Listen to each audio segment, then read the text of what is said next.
नाज़रीन, मोहनजो दड़ो में गुज़रियल ॾींहुं मुबैना तौर अगवा थी वियल नारी रीमा चनो जा वारिस सरापा एहतजाज बणियल आहिनि। इन हवाले से वीडियो लिंक ते मौजूद है गुलाम मुस्तफ़ा झतियाल जी। गुलाम मुस्तफ़ा में असी मौजूद आहियूं जिते गुज़रियल रात जेका है मुबैना जेका है नारी जेका है नौशाद उर्फ जेका रीमा जेका है हथियार बंधन जे ज़ोर ते जेका है उनखे अगवा करे खणी विया आहिनि। असां उन्हनि जे घर में असी मौजूद आहियूं। उन्हनि जे अमर सां ऐं उन्हनि जी भेनर सां असां जेके वाक़े बाबति जेका है त ॻाल्हि ॿोल कंदासीं त हू छा चई रहिया आहिनि। असां सुता पिया हुआसीं, 4 ॼणा असांजे मथां ज़बरदस्तीअ सां आया, असांजे मथां बीठा। मुंहिंजा 2 नंढड़ा पुट, मुंहिंजी न्याणी नंढड़ी मुंहिंजे भरिसां सुतल हुई, उहा बि मुंहिंजे भरिसां ई सुतल हुई।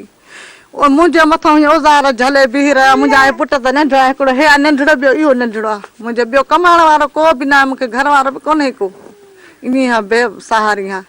आया ज़बरदस्तीअ सां मथां औज़ार झले, 2 ॼणा मुंहिंजी न्याणी बि ज़ोरीअ 2 खणी विया, 2 मुंहिंजे मथां बीठा हुआ। पुलिस ॾे मां वयमि, उन्हनि खे बि मां सुबुह पाण ई दरख़्वास्त बि मां पाण ई ॾिनी। बसि मां पाण ई जो आहियां, मुंहिंजो ॿियो जो कोन्हे को सहारो। मां पाण दरख़्वास्त लाइ मां पाण वयमि। चईन खे औज़ार हा, 2 ॼणा असांजे मथां बीठा, चईन रड़कंदासूं त तुंहिंजे नंढड़नि छोकिरियुनि खे असां हणंदासीं। मुंहिंजी भेण सां ज़बरदस्ती हुन सां बदतमीज़ी कयनि, हुनखे बि गीलियूं पा वञनि। पोइ हिकिड़ीअ खे गीले खणी विया, वरी चवनि सोन काथे पियो, न त तुंहिंजे ॿार नंढड़नि खे गोली हणंदासूं।